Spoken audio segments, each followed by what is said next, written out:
En el següent vídeo corregirem aquesta activitat de treball autònom. Ens diu que la Carla i la Lucía juguen a bàsquet amb l'equip del poble. Durant un entrenament, l'entrenador els demana que facin tandes de 10 llançaments des d'una mateixa distància i li diguin el nombre de cistelles que han anotat en cada tanda.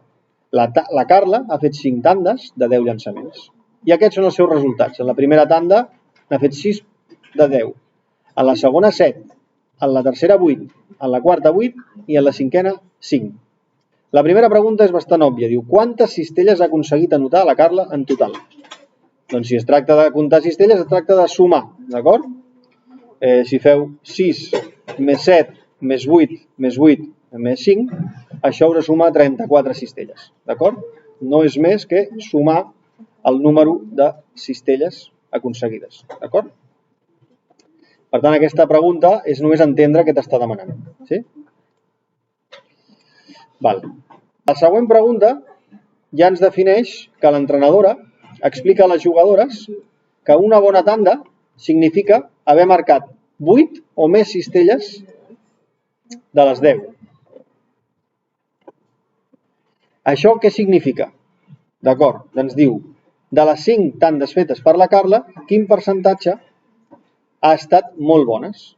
Fixeu-vos, de molt bones en tens una i dues. De 8 o més en tens aquestes dues, no? Per tant, això què representa? Això representa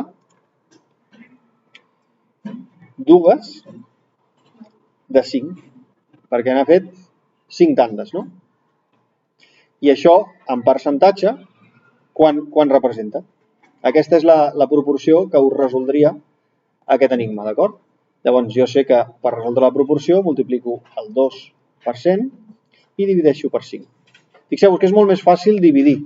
Si jo divideixo, per fer-ho mental, 100 entre 5 són 20. 20 per 2, 40. Ja sé que és el 40%. D'acord? El 40% dels llançaments han estat molt bones. D'acord? Anem a veure què més ens diu. Ara aquesta és més calculística, Anem a veure què ens diu aquí. Ens diu que la Lucía ha fet 7 tandes en comptes de 5. Sí? I aquestes 7 tandes, aquests són els resultats que ha obtingut. D'acord? Ens demana quin és el percentatge d'encert de la Carla, la llançadora anterior. Sí? El percentatge d'encert es calcula sobre tots els punts totals i tots els punts que podria haver fet. No? És a dir, quants punts ha fet? 34, ho hem calculat abans. És la suma, no? La suma són 34. I quants podria haver fet? Fixeu-vos, són 5 tandes a 10 punts per tanda, són 50 punts. D'acord? Si tu divideixes això, 34 sobre 50, això et dona un nombre decimal, que és el 0,68. Si ho vols passar a percentatge, tan sols cal multiplicar-lo per 100. Llavors és el 68%. Sí? Pel que fa a la Lucía, fixeu-vos que si sumeu 5 més 5 més 7 més 9 més 6 més 5 més 8, us dona 45 punts. D'acord? I ara, sobre quin percentatge estem parlant? Bé, tenim 45 punts. Sobre quants possibles? Sobre 7 llançaments de 10, 70. D'acord? Per tant, 45 sobre 70 us dona 0,64, 2, 8... Per tant, hem d'arrodonir.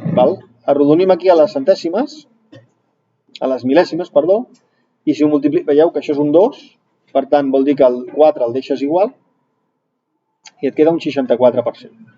D'acord? Això són els percentatges totals, d'acord? Comptant tots els llançaments que fan. La pregunta és, quin percentatge de tandes bones ha fet la Carla? Recordeu que abans ho hem calculat, era del 40%. Sí? I quin percentatge de tandes bones ha fet la Lucía? Bé, la Lucía ha fet tandes bones, comptem-les, 8 o més. Tenim aquest 9 i tenim aquest 8. N'han fet el mateix, 2, però de 7. Sí? Quin percentatge seria aquest? sobre 100, quin percentatge seria?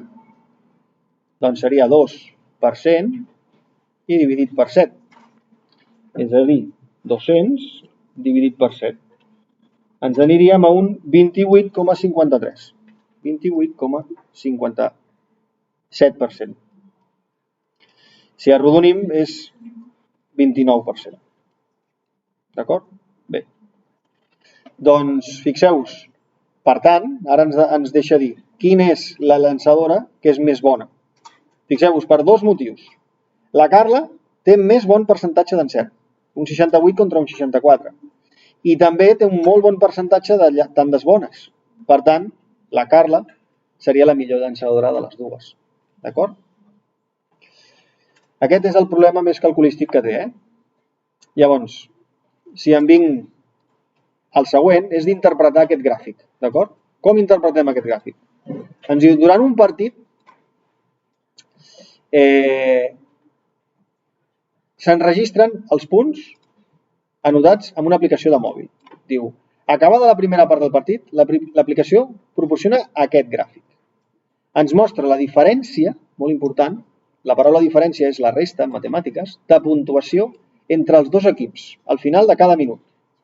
Un valor positiu en el gràfic significa que guanya l'equip A. És a dir, aquests 6 punts vol dir que l'equip A guanya de 6. Aquest menys 5 vol dir que l'equip A perd de 5. És a dir, que l'equip B guanya de 5. D'acord? És el mateix. Segons el gràfic, en quin minut la diferència de punts entre els dos equips ha estat més gran. Fixeu-vos, quina és la diferència més gran? Doncs la diferència més gran és la de 6 punts. Per tant, hem de mirar quin minut i aquest és el minut 13. D'acord? Per tant, al minut 13 de joc, la diferència ha estat més gran. Fixeu-vos, en aquest gràfic, observem que quina de les afirmacions següents descriu què ha passat entre el minut 3, al final del minut 3 i al final del minut 4, és a dir, entre el 3 i el 4, diu. Primera qüestió. L'equip A ha anotat exactament 3 punts més que l'equip B. Fixeu-vos, si abans guanyava l'equip A d'un punt i ara perd l'equip A de 3 punts, vol dir que el B ha hagut de fer 4 punts més que l'A. Per tant, l'única que es correspon amb això és aquest d'aquí, no? D'acord? Per capgirar el marcador, l'equip B ha hagut de fer 4 punts més que l'A. Sí? Molt bé. I ara ens demana, diu, quan ha acabat la primera part, després dels primers 20 minuts de partit, l'equip A portava 31 punts. D'acord? Aquí, als 20 minuts, 31 punts. I portava 4 més que l'equip B, segons el gràfic. Quants en portava l'equip B? Doncs fixa't, tan sols seria els 31 punts menys 4, serien 27. D'acord? Diu, quina de les expressions correspon a la variable que representa el gràfic? Fixeu-vos. Cada barra d'aquesta, què significa? Els punts de l'equip A més els punts de l'equip B? No, perquè aquí vol dir que guanya de 6, hi ha una diferència de 6. Què hem dit que era la diferència?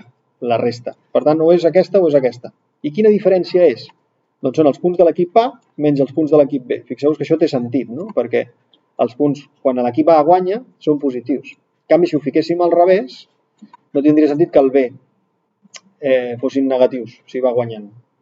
Per tant, de les dues opcions que fan diferència, que fan resta, la que és la bona és aquesta. I finalment, quina de les expressions d'aquestes indica que en un partit de bàsquet podem anotar cistelles d'un punt, de 2 punts i de 3 punts. Utilitzem la X i la Y per indicar què? X per les cistelles d'un punt i Y per les cistelles de 2 punts. Sabem que un cop acabat el partit, els dos equips han fet 115 punts i han anotat 63 cistelles, de les quals 4 han estat de 3 punts. Intentem posar aquesta informació amb àlgebra. Quins dels sistemes d'equacions resumeixen aquesta informació? Fixeu-vos, si sumes les cistelles d'un punt, més les cistelles de 2 punts, més les 4 cistelles de 3 punts, què dona? El número de cistelles, 63. Aquesta primera equació quadraria. Si sumes les cistelles d'un punt, més 2 vegades les cistelles de 2 punts, per tant, els punts totals de 2 punts, més 4 vegades les cistelles de 3 punts, és a dir, 3 per 4, 12, sumen els punts totals. Per tant, les dues equacions tenen sentit. En què falla aquesta? Doncs fixa't que aquí en comptes de sumar els triples, li estàs restant. No pot ser que doni el total de punts. I aquí en comptes de sumar les cistelles de 3 punts, les estàs restant. I aquí a sobre només restes les cistelles i restes els punts. Per tant, cap dels altres 3 sistemes té sentit. El primer és l'únic que té sentit. D'acord? Doncs fins aquí el vídeo. Us dona fallos perquè no he afegit numèricament dels percentatges, però està tot correcte. Espero haver-vos ajudat. Fins aquí el vídeo.